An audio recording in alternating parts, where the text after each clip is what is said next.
गुरुवार के दिन आप सबकी याद लेके जैसे मैं वतन में पहुंची, वतन में बहुत सुंदर डेकोरेशन भी थी और बाबा के सामने बहुत से बच्चे दिखाई दे रहे थे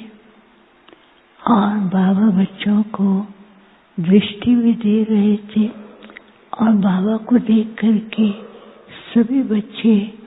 बहुत खुशी में झूम रहे थे। बाबा मुस्कुरा रहे थे। बाबा ने कहा, बच्चों के सामने जब कभी कोई स्पेशल इवेंट होता है या विशेष कोई कार्यक्रम होता है तो हर एक बच्चे के अंदर उमंग और उत्साह, खुशी और बाकी सब बातों से वो ऐसे न्यारे और प्यारे हो जाते हैं। तो बाबा ने कहा, बाबा को ये बहुत अच्छा लगता है कि बच्चे सदा उमंग, उत्साह, खुशी में झूमते रहें और इस दुनिया की कई बातों से अपने को न्यारा रखें। तो कुछ सेकंड के बाद क्या देखती हूँ कि बाबा के सामने एक बहुत बड़ी स्क्रीन थी और कुछ बच्चे उसके तरफ खड़े हो गए और दूसरी तरफ क्या देखा कि एक बहुत बड़ी टेबल थी, उसके ऊपर डायमंड्स आरे रखे हुए थे और तीसरी तरफ क्या देखा, एक तपस्या का कमरा बना हुआ था और वहां पर कुछ बच्चे खड़े थे। तो बाबा ने जब देखा पहले स्क्रीन वाली पर तो बच्चे खड़े हैं लेकिन उसके ऊपर जो डायग्राम्स आ रहे थे बहुत डल और वो डायग्राम्स में बहुत उतराव चढ़ाव था और ऐसे बिल्कुल कभी ऊपर कभी नीचे दिखाई दे रहा था। तो बाबा ने कहा, आज बाप जो है बच्चों की अवस्था, उनका पुरुषार्थ, स्थिति को देख रहे हैं। कभी तो बच्चे बहुत अच्छी तरह से चलते हैं और कभी कभी बच्चों की किन्हीं बातों को सोच सोच करके वो अपनी अवस्था को ऊपर नीचे करते हैं तो जो उमंग उत्साह होना चाहिए वो ढीला हो जाता है और उसमें बच्चों की एकाग्रता की शक्ति जो है वो भी बहुत कम हो जाती है। तो दूसरी तरफ जो डायमंड्स दिखाए थे तो बच्चे सामने खड़े हैं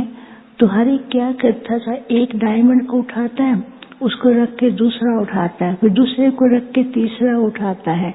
तो बाबा ने कहा, बाप ने बच्चों को इतने वरदान दिए हैं, उन वरदानों का स्वरूप बनने के बजाय कभी वो याद कर लेते हैं, कभी दूसरे वरदान को पकड़ते हैं, लेकिन उसका स्वरूप स्मृति में ला करके वो अनुभूति करें, वो अभी भी बच्चों के पुरुषार्थ के अंदर कमी है। तो तीसरा जो दिखाया था तपस्या कुंड, तो उस कुंड के अंदर एक बहुत सुंदर लाइट जल रही थी और उस लाइट की किरणें जैसे जाके बच्चे खड़े होते हैं तो वहां पर अनेक लाइट्स हो गई। किसी की किरणें आधे तक जा रही थी, किसी की किरणें गोल गोल घूम रही थी और किसी की किरणें बिल्कुल डल थी। तो बाबा ने कहा, बाप ने बच्चों को एक काम दिया हुआ है कि साइलेंस शक्ति का प्रयोग करना है और उस शक्ति के द्वारा विश्व के वातावरण को परिवर्तन करने के लिए बच्चों को जिम्मेवारी दी है और समय ऐसा बदला रहा है कि तेजी से परिवर्तन होना है। तो बच्चों को भी तेजी से ही साइलेंस के वाइब्रेशन चारों तरफ भेजने हैं। लेकिन बच्चे क्या करते हैं, कुछ समय थोड़ा पुरुषार्थ करते हैं लेकिन अभी समय अनुसार साइलेंस की शक्ति जो है ये साइंटिस्ट और दुनिया के लोगों को हर वर्ग के, हर जो बड़े फील्ड में हैं, जैसे महात्माएं हैं, समाज सेवक हैं, विश्व के अन्य देशों के जो अनेक बड़े बड़े हैं उनको भी कोई रास्ता दिखाई नहीं दे रहा है, वो कंफ्यूज्ड हैं। तो उनके लिए बच्चों को विशेष बाप ने जिम्मेवारी दी है कि उनको साइलेंस की शक्ति का प्रयोग के द्वारा उनको ऐसी अनुभूति हो कि हमें इस समय परमात्मा के द्वारा अपने जीवन में शक्ति लेनी है, नहीं तो वो ऐसे कार्य के अंदर उलझे हुए हैं जिनको कोई रास्ता दिखाई नहीं देता है। अंत में तुम बच्चों को ही बाप की प्रत्यक्षता करनी है और उनको अनुभव कराना है। फिर तो जैसे बाबा ने फिर सब बच्चों को सामने किया, फिर वही स्वरूप में सबके सब बच्चे एकदम साइलेंस के अंदर खड़े हुए। तो हर एक के जैसे आत्मा की ज्योति इतनी तेज थी जो उससे चारों ही तरफ लाइट ही लाइट पहुंच रही थी और पूरे तरफ बहुत सुंदर वातावरण था। तो बाबा ने कहा समय अनुसार अभी ये अभ्यास बहुत जरूरी है और साथ साथ अपनी अवस्था को मजबूत करने के लिए एक तो अपनी एकाग्रता की शक्ति को प्रयोग करें